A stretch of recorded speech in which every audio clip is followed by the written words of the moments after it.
पहले वीडियो में हम लोग देखे थे ऑब्जर्वर ग्राउंड में है और ये बॉल को नीचे से ऊपर फेंकते हैं। वो ऑब्जर्वर देखता है बॉल को, वो उसका मोशन दिखता है उसको पैराबोलिक मोशन। फिर इसी केस में वही होगा जब ये ऑब्जर्वर दूसरे एस डैश फ्रेम में है, वो फ्रेम एस और एस डैश दोनों का वेलोसिटी सेम, इसका जो डायरेक्शन हो इसका वेलोसिटी का डायरेक्शन उल्टा होगा। यहाँ पर देखेंगे V S dash is equal to minus V S. ये फ्रेम इस फ्रेम का दोनों वेलोसिटी सेम है, दोनों का डायरेक्शन उल्टा होगा। इस ऐसे यहाँ पे में भी वो बॉल को देखता है, उसमें भी पैराबोलिक मोशन होगा, लेकिन ये मोशन में वेलोसिटी डबल हो जाएगा। तब आपको ये ऐसा चौड़ा पैराबोलिक मोशन होगा, इसका लैटिस रेक्टम बढ़ जाएगा।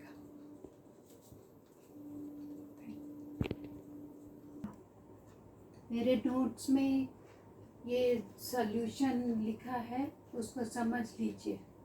In case 1, as v of x dash is equal to vx, velocity of body from s dash is equivalent to v dash c. Then v dash x is equal to vx minus v of x dash is equal to 0. v dash y will be observed without no change as both frames have no vertical velocity.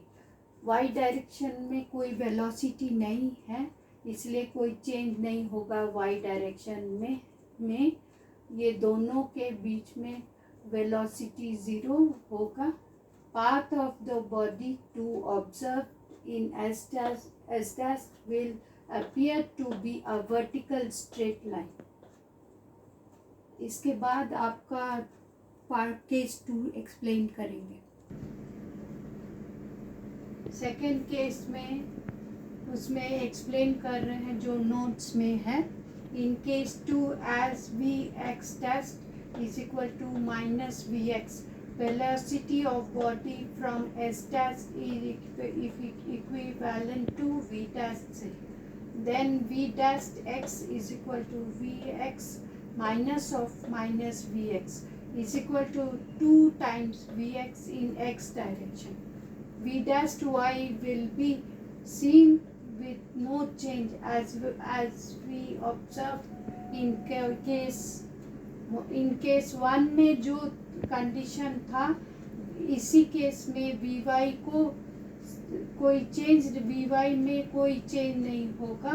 Vertical distance covered y is equal to vyt minus half gt square.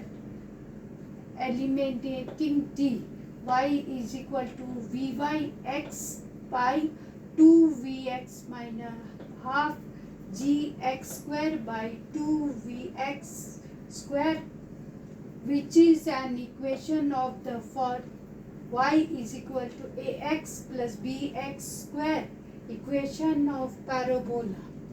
Therefore, path observed from S dash is parabolic. ये आपको पहले समझाए थे। इस case में parabolic motion होगा, उसका lattice rectum बड़ा हो जाएगा और वेलोसिटी 2 टाइम्स हो जाएगा। Thank you all.